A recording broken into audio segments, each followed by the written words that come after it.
परमेश्वर को परमेश्वर जानकर हम उनके साथ नहीं रहेंगे, तब तक हम परमेश्वर प्राप्ति नहीं कर सकते। परमेश्वर कबीर जी कहते हैं, गुरु मानुष कर जानते ते नर कहिए अंध, हुए दुखी संसार में आग गए यम के फंद। जब परमात्मा स्वयं आए थे उस समय यही वाणी कहा करते कि तुम गुरु को भगवान मान लो, एक सिंपल मैन मत मानो। संकेत भी कहा करते थे कि नाला को तुम्हारे कितने सुख हो रहे हैं मुझ दास से, और तुम उन जहाँ तुम जाते थे जिनको भगवान मानते थे, पूजाएं भी उनकी करते थे, और फिर भी तुम्हारी दुर्गति हो रही थी, अब भी तुम नहीं समझ रहे। लेकिन अशिक्षा का कारण यही रहा, अशिक्षा के कारण हम परमात्मा को नहीं पहचान सके।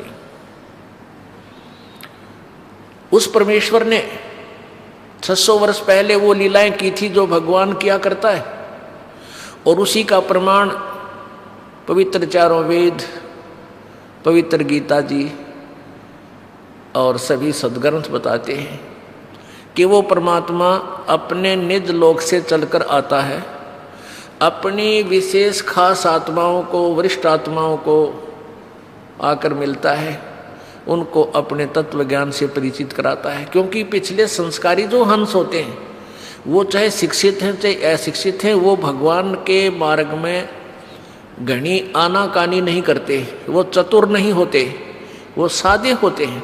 तो उन सादे लोगों का, सादे भक्तों का नाजायज फायदा उठा लिया है नकली गुरुओं ने। क्योंकि सभी ये कहता है भक्त, श्रद्धालु भक्त वृंद, कि भाई भगवान के का जो मार्ग है, भगवान के ज्ञान में तर्क वितर्क नहीं होना चाहिए, तर्क वितर्क का विषय नहीं है।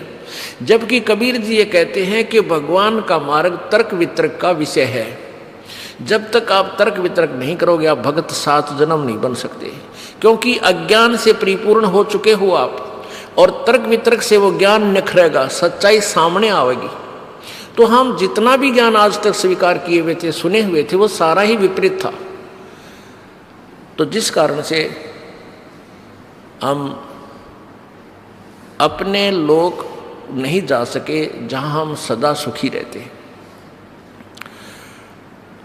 परमात्मा कबीर जी वो लीला 600 वर्ष पहले इसलिए करके गए थे कि आने वाले समय में जब ये शिक्षित कलयुग के अंदर जो शिक्षा का एक विशेष दौर चलेगा,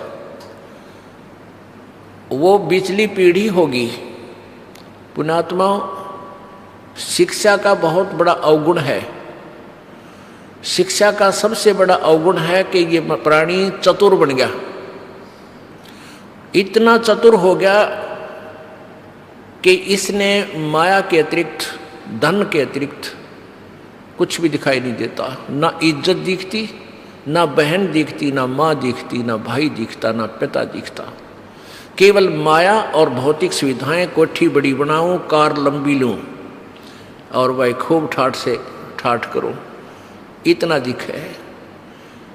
अरे भले आदमियों, 4 युग बीत गए, 4 युग बीत गए। कितने पीछे जितने भी हमारे जो मानव हुए हैं, पूर्वज हुए हैं सतयुग त्रेता द्वापर में, वो काम चलाऊ अपनी शिक्षा थी उनके पास। जैसे एक ब्राह्मण वर्ग बना दिया गया, भी तुम शिक्षा ग्रहण करो, सदग्रंथों को समझो और फिर हमें बता दो, हम उसी तरह साधना करते रहेंगे।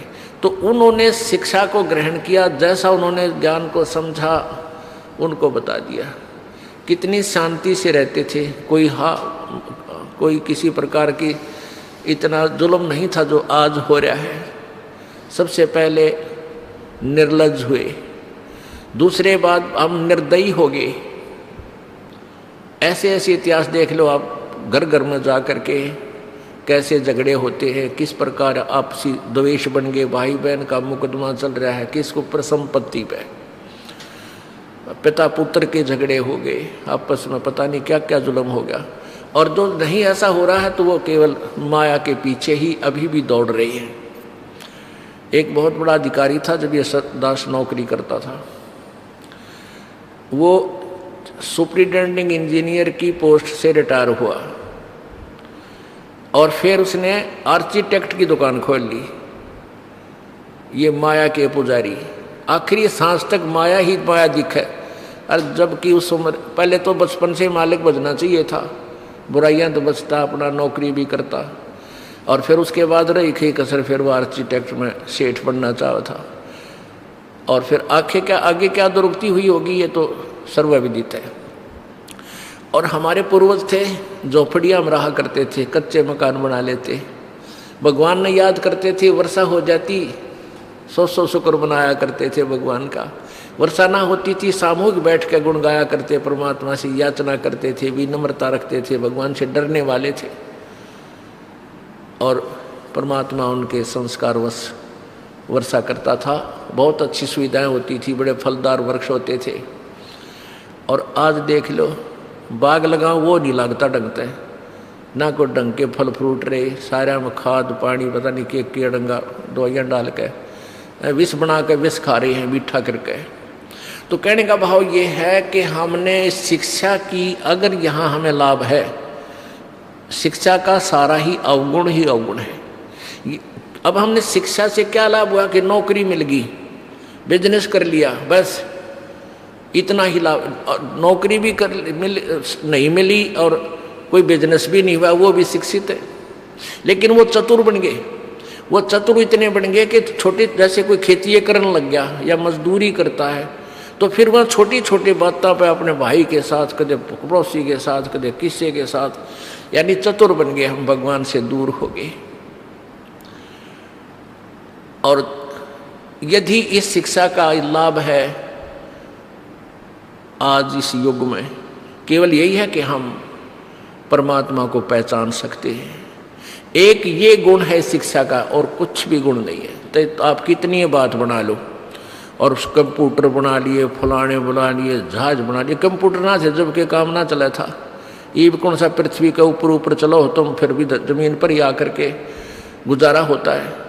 कहने का भाव ये है कि अगर 2 वर्ष वर्षा ना हो, परमात्मा रूस गया, ये कंप्यूटर, ये जहाज और ये सारे मिसाइल धरे धराए रह जाएंगे किसी।